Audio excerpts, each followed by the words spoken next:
Alhamdulillah alladzi arsala rasulahu bil huda wa dinil haqq liyudhhirahu ala dini kullih. Asyhadu an la ilaha illallah wahdahu la syarika lah wa asyhadu anna Muhammadan abduhu wa rasuluh. Allahumma shalli ala sayyidina Muhammad wa ala ali sayyidina Muhammad. Amma ba'd, faya ayuhan nas ittaqullaha haqqa tuqatih wa la tamutunna illa wa antum muslimun. Hadirin jamaah salat Jumat Masjid Al-Hakim yang diberkahi Allah. Melalui mimbar khutbah ini saya berwasiat kepada hadirin sekalian dan terlebih kepada diri saya sendiri. Marilah kita senantiasa meningkatkan takwa kita kepada Allah Subhanahu wa taala dengan cara menjalankan semua perintah-perintahnya dan menjauhi segala larangannya dengan penuh kesadaran dan kesabaran yang kita miliki. Di samping itu, marilah kita senantiasa mensyukuri segala nikmat dan karunia Allah yang telah diberikan kepada kita dengan harapan semoga kita termasuk dalam golongan hamba-hambanya yang selamat, baik selamat di dunia maupun di akhirat. Pada saat ini kita telah kembali memasuki bulan Rabiul Awal atau bulan yang sangat bersejarah, yaitu bulan kelahiran Nabi Muhammad sallallahu alaihi wasallam atau Maulid Nabi Muhammad sallallahu alaihi wasallam yang tepatnya jatuh pada tanggal 12 Rabiul Awal Hijriah. Di samping sebagai hari kelahiran Rasulullah sallallahu alaihi wasallam, tanggal 12 Rabiul Awal sebenarnya juga mempunyai nilai sejarah lain yang juga patut diperingati oleh umat Islam. Pada tanggal tersebut Rasulullah sallallahu alaihi wasallam melaksanakan hijrah dari Mekah ke Madinah, dan pada tanggal itu pula Rasulullah sallallahu alaihi wasallam wafat. Tetapi di antara beberapa peristiwa besar itu yang biasa diperingati kaum muslimin adalah hari kelahiran Nabi Muhammad sallallahu alaihi wasallam yang lebih populer dengan istilah peringatan Maulid Nabi Muhammad sallallahu alaihi wasallam, dan telah menjadi tradisi umat Islam sejak dulu hingga sekarang, walaupun dengan cara dan bentuk yang berbeda-beda, namun tetap dalam konteks dan semangat yang sama, yaitu mencintai dan meneladani Rasulullah SAW sebagai Rasul terakhir dan termulia di antara para Rasul sebelumnya. Beliau datang membawa agama Islam sebagai agama yang sempurna kebenarannya, yang membenarkan dan menyempurnakan agama-agama yang dibawa oleh para Nabi, utusan Allah sebelumnya, agar dijadikan pegangan bagi para hambanya dalam perjalanan hidup menuju keselamatan, kebahagiaan dunia dan akhirat. Allah Subhanahu wa taala berfirman, "Laqad ja'akum rasulun min anfusikum azizun 'alaihi anittum harisun 'alaikum bil mu'minina raufur rahim." Sungguhnya telah datang kepadamu seorang rasul dari kaummu sendiri. Berat terasa olehnya penderitaanmu, sangat menginginkan atau keimanan dan keselamatan bagimu. Amat belas kasihan lagi penyayang terhadap orang-orang mukmin. Sebagai utusan Allah yang terakhir, Nabi Muhammad mengemban amanah suci sebagai wujud nyata dari sifat Rahman dan Rahim Allah terhadap para hambanya, bahkan merupakan penyempurna dari semua kenikmatan yang telah diberinya kepada sekalian penghuni alam. Allah Subhanahu wa taala berfirman, "Wa ma arsalnaka illa rahmatan lil alamin." Dan tidaklah kami mengutus kamu melainkan untuk menjadi rahmat bagi semesta alam. Sebagai Rasul terakhir, penyempurna para nabi sebelumnya, tentu Muhammad sallallahu alaihi wasallam merupakan manusia paripurna atau al-insanu al-kamil, yang pada dirinya terletak untaian mutiara hikmah sebagai opor penerang dalam kehidupan sekalian penghuni alam, yang mengeluarkan manusia dari gelap gulita atau kekafiran menuju cahaya kebenaran, yaitu dinul Islam yang diridhoi oleh Allah Subhanahu wa taala. Bagi orang yang tahu atau terima kasih dan berbalas budi, tentu akan menyambut dan memperingati kelahiran beliau dengan semangat kecintaan kepadanya. Kita jadikan peringatan kelahiran Nabi Muhammad SAW sebagai titik awal bagi meningkatkan pengabdian kepada Allah yang telah menyempurnakan sebagai kenikmatannya. Memang pada prinsipnya tidak ada nas atau ayat Al-Quran maupun hadis yang nyata-nyata memerintahkan atau melarang diadanya peringatan terhadap hari-hari besar semacam peringatan hari lahir Nabi Muhammad SAW. Karenanya penyelenggaraan peringatan tersebut menjadi bersifat kultural dan hukumnya boleh, sedang tidak termasuk menyalahi aturan syariat yang ditetapkan oleh Islam. Dengan demikian, maka peringatan Maulid Nabi Muhammad SAW sangat ditentukan atas muatan atau bentuk penyelenggaraannya yang dapat mengubah, mempengaruhi hukum asalnya.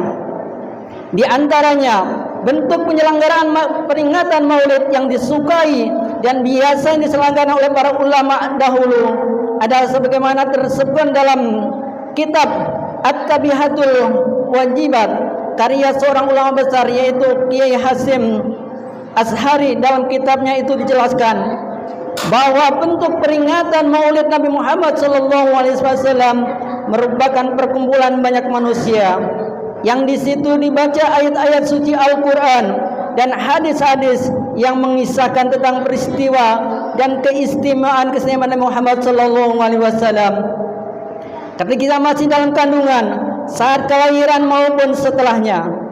Demikian pula budi pekerti dan akhlak beliau yang mulia, sebagaimana firman Allah Subhanahu wa taala, "Wa innaka la'alla khuluqin 'adzim." Dan sesungguhnya kami benar-benar berbudi pekerti yang agung. Ada pula sebagian ulama yang menyelenggarakan peringatan Maulid Nabi Muhammad SAW dengan bersedekah, bakti sosial, berbuat kebajikan, dan melahirkan rasa suka dan gembira atas kelahiran beliau. Bentuk peringatan semacam itu menunjukkan rasa kecintaan, pengagungan, dan permulaan terhadap baginda Nabi Muhammad SAW, serta ungkapan rasa syukur kepada Allah Subhanahu wa taala atas nikmat dan anugerahnya yang besar berupa datangnya utusan pembawa hidayah, kebenaran serta kasih sayang untuk seluruh alam semesta. Penyelenggaraan peringatan Maulid Nabi Muhammad SAW akan menjadi lebih baik bila kita mau menyontoh peringatan yang diadakan oleh para ulama terdahulu, yaitu dengan menyelenggarakan suatu acara yang islami, bersedekah, menyantuni fakir miskin dan anak-anak yatim, serta menampakkan perasaan bahagia atas kelahiran beliau dan mengikuti segala ajarannya. Penyelenggaraan pengajian dan ceramah-ceramah agama untuk memberikan pemahaman yang benar terhadap ajaran yang dibawa oleh Rasulullah SAW. Sementara itu, bentuk-bentuk yang lain merupakan kemaksiatan dan kemungkaran dalam rangka peringatan Maulid Nabi Muhammad SAW harus dijauhi dan ditinggalkan, karena peringatan dalam bentuk itu tidak lagi diperbolehkan, bahkan haram hukumnya, seperti mendengarkan petasan, musik dan tidak islami, berjoget yang memberikan hawa nafsu, mabuk-mabukan, bercampurnya laki-laki dan perempuan yang bukan mahramnya, berjudi dan lain-lain. Semua itu merupakan bentuk kemungkaran dan kemaksiatan yang dilarang oleh agama. Menyumbangkan dana untuk keperluan kegiatan tersebut juga dilarang, sebab hal itu termasuk membantu menyelenggarakan kemaksiatan yang jelas-jelas dilarang oleh Nabi Muhammad SAW. Peringatan Maulid Nabi Muhammad SAW dengan disertai kemaksiatan dan kemungkaran semacam itu merupakan sebentuk bentuk kenifakan dan sangat kontradiktif dalam tujuan asalnya.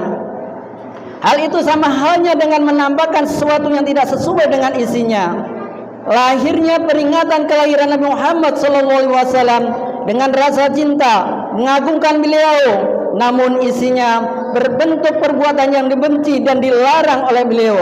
Hal itu dapat pula dinyatakan sebagai penyalahan etika atau su'ul adab terhadap Rasulullah SAW, atau bahkan termasuk bentuk penghinaan yang menyakiti beliau.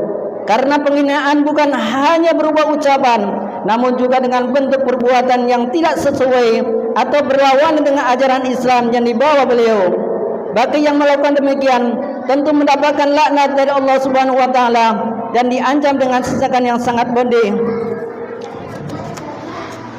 Hadirin jamaah salat Jumat yang dimuliakan Allah, sebagai kaum yang benar-benar mengaku sebagai umat Muhammad sallallahu alaihi wasallam, kita harus senantiasa taat dan tunduk akan syairnya dan ajarannya. Dalam kesempatan peringatan hari-hari bersejarah semacam itu, hendaklah kita niatkan sebagai bukti syukur dan anugerah Allah untuk telah menentukan jalan keselamatan bagi kita melalui utusannya. Jugalah hendaklah kita niatkan sebagai penghormatan atau kecintaan kepada beliau dengan agar lebih banyak lagi mulai suri teladan dan kisah perjuangan beliau untuk tetap menerapkan dalam perjalanan hidup kita sehari-hari dan akan melakukan sahabatnya beliau. Sebagaimana disebutkan dalam sabdanya Nabi Muhammad SAW, diriwayatkan oleh sahabat Anas bin Malik, beliau bersabda yang artinya, barang siapa yang mencintai sunnahku, maka sungguh ia telah mencintai aku, dan barang siapa yang mencintai aku, maka ia akan bersamaku dalam surga. Dalam hadis lain diriwayatkan oleh Aisyah radhiyallahu anha juga disebutkan, barang siapa yang mencintai Rasulullah sallallahu alaihi wasallam, tentu ia banyak bersolawat kepada Nabi Muhammad sallallahu alaihi wasallam, sebagaimana buahnya adalah memperoleh syafaat beliau dan dapat mencerai beliau di dalam surga. Hadirin jamaah salat Jumat yang dimuliakan oleh Allah, demikianlah kabar yang saya sampaikan dalam kesempatan yang mulia ini. Semoga ada guna dan manfaatnya, dan mudah-mudahan kita termasuk umat Nabi Muhammad SAW yang mencintai dan dicintai oleh beliau, sehingga kelak kita akan mendapat syafaatnya Nabi Muhammad SAW bersama beliau di surga Allah yang penuh dengan kenikmatan. Amin amin ya rabbal alamin. Barakallahu wa lakum fil Qur'anil azim wa nafa'ani wa iyyakum bima fihi minal ayatil wa dzikril hakim. Innahu wal barrur rahim. Allahumma shalli ala sayyidina Muhammad wa ala ali sayyidina Muhammad.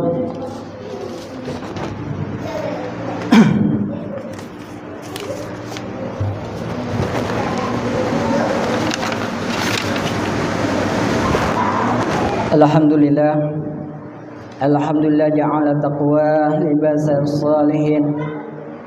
Ahmaduhu subhanahu wa ta'ala hamdan abdi mutaribin bisadikil yaqin, wa asyhadu an la ilaha illallah wahdahu la syarika lah, lahul malikul haqqul mubin, wa asyhadu an la sayyidina Muhammadan abduhu wa rasuluhu sayyidul awwalin wal akhirin. Allahumma salli wa sallim ala sayyidina Muhammadin wa ala alihi wa sahbihi ajma'in. Amma ba'd, fa ya ayyuhan nas ittaqullaha haqqa tuqatih wa la tamutunna illa wa antum muslimun. Wa lazimu salata ala khairi khalqihi alaihi salatu wassalam, faqad amarukum bidzalika irsyadan ta'liman wa ijlalan linabiyika wa ta'ziman. Faqad qala innallaha wa malaikatahu yusalluna 'alan nabi ya ayyuhalladzina amanu shallu wa sallimu taslima. Allahumma shalli wa sallim ala sayyidina Muhammadin nabiyil ummil awwam wa ala alihi wa sahbihi wal arda Allahumma an ashabihi Abi Bakr wa Umar wa Utsman wa Ali wa an sa'irin ashabin nabiyika ajma'in wa 'anit tabi'in wa man tabi'ahum bi ihsani ila yaumiddin. Allahumma ighfir lil mu'mini wal mu'minat wal muslimin wal muslimat al ahya bi rahmatika ya arhamar rahimin. Innaka sami'un qaribun mujibud da'wat wa qadiyal hajat wa ghafirudz dzunubi wal khata'iatil bi rahmatika ya arhamar rahimin. Rabbana hab lana min azwajina wa dzurriyyatina qurrata a'yunina waj'alna lil muttaqina imama. Rabbana atina fid dunya hasanah wa fil akhirati hasanah wa qina adzabannar.